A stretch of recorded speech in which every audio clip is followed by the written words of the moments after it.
চলে আসলো বন্যা, আমরা ফিরে তাকালাম না কোনো দিকে। সবার আগে চলে গেলাম সেখানে, ফেনীর পানিতে নেমে আমরা চিৎকার দিয়ে বললাম, বাংলাদেশের জনগণকে যাদের সামর্থ্য আছে ছুটে আসুন, পাশে দাঁড়ান, সেবা করুন, মানুষের দোয়া গ্রহণ করুন। আলহামদুলিল্লাহ, শুধু আমাদের দাওয়াতে গেছে এটা আমি বলবো না, কিন্তু আমরা আওয়াজ দিয়েছি সবার আগে। মানুষ ঝাঁকে ঝাঁকে সেখানে গিয়ে পড়লো, আমরা আমাদের সামর্থ্য অনুযায়ী মানুষের পাশে থাকলাম। এরপরে আমরা খেয়াল করলাম জুলাই যুদ্ধে যারা আহত, তাদের ব্যাপারটা কি হবে। আমরা তাদের দিকে আমাদের সামর্থ্য অনুযায়ী চেষ্টা করেছি।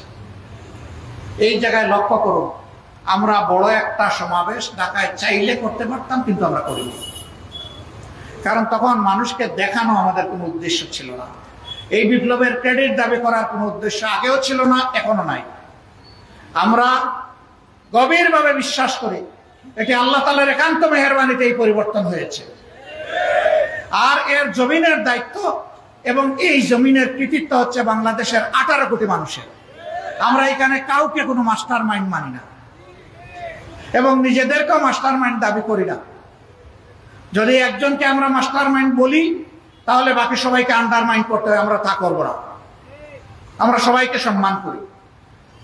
10 মাসের শিশু তুলে নিয়ে যে মা উত্তরার রাস্তায় সেদিন নেমে পড়েছিলেন, তাকে থেকে শুরু করে 82 বছরের বৃদ্ধ পর্যন্ত রাস্তায় এসে যারা প্রতিবাদ করেছেন, এই লড়াইকে জোরদার করেছেন, ফ্যাসিবাদের পতন নিশ্চিত করেছেন, আমরা মনে করি তারা সকলেই মাস্টার মাইন্ড।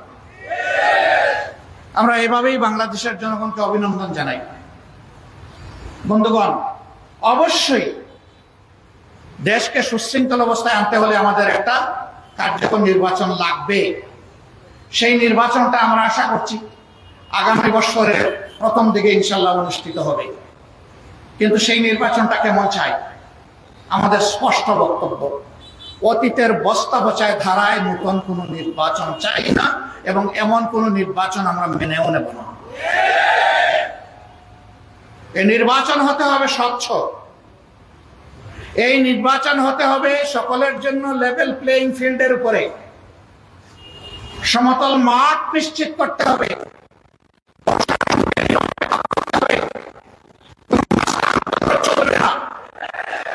কালো টাকার খেলা মানব না।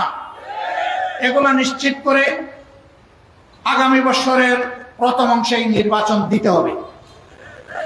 নির্বাচন বিলম্বিত হলে কিছু জটিলতা সৃষ্টি হবে, আমাদের আছে, কিন্তু আমরা কোনো প্রিমেচিওর ডেলিভারি চাচ্ছি না। বাচ্চা 10 মাস 10 দিনে যে বাচ্চা জন্ম নেয়, সেই বাচ্চা স্বাভাবিকভাবেই সুস্থ সবল থাকে। 6 মাসের মাথায় বাচ্চা জন্ম নেয়, তাকে ইনকিউবেটরে রাখতে হয়। ওই বাচ্চা সারা জীবন দুর্বল থাকে।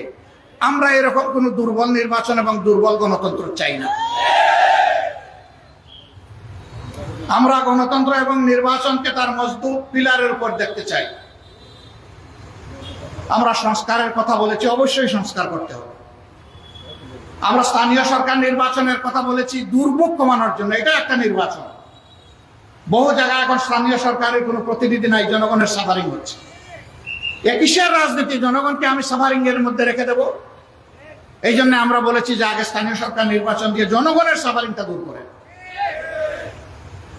আমরা প্রবাসীদের ভোটাধিকার চেয়েছি। এই আন্দোলন, এই বিপ্লব, এই অভ্যুত্থান আমরা একা করি নাই। আমাদের প্রবাসীরা সমান কৃতিত্বের দাবিদার। তাদের ভোটাধিকার কেন থাকবে না? তাদের ভোটাধিকার অবশ্যই নিশ্চিত করতে হবে। আমি ছোট্ট একটা মানুষ, সারা দুনিয়া ঘুরাই, ছোট্ট একটা লাগেজ নিয়ে যাই। নতুন জায়গায় গেলে বন্ধুরা বলে যে আপনার ট্যাগটা দেন।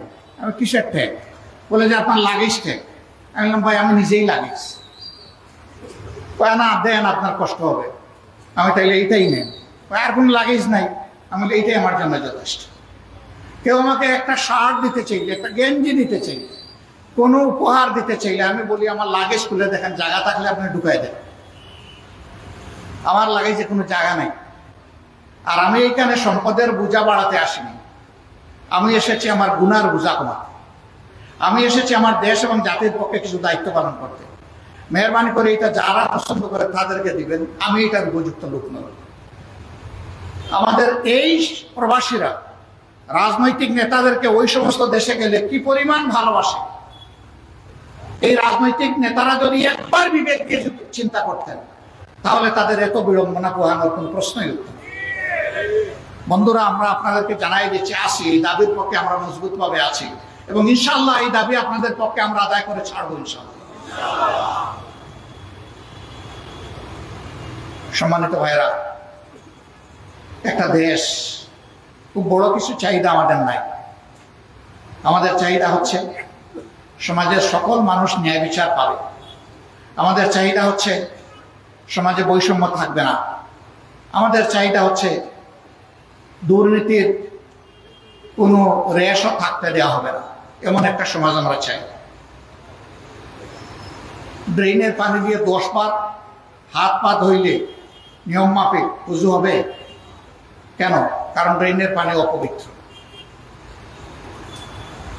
এই মানবিক দুর্নীতিমুক্ত ইনসাফ ভিত্তিক দেশ কেবল তারাই করতে পারবে যারা নিজেরা এর উপরে চর্চা করে। আমরা ওয়াদাবদ্ধ, আমরা সেইভাবেই আমাদের জনশক্তিকে গড়ে তুলেছি এবং আগামী ইনশাআল্লাহ এইভাবেই আমরা দেশ করতে চাই। দেশের মানুষ আমাদের উপর আস্থা রাখলে আমরা তাদের আস্থার প্রতিদান জীবনের সব কিছুর বিনিময়ে দেওয়ার চেষ্টা করবো ইনশাআল্লাহ।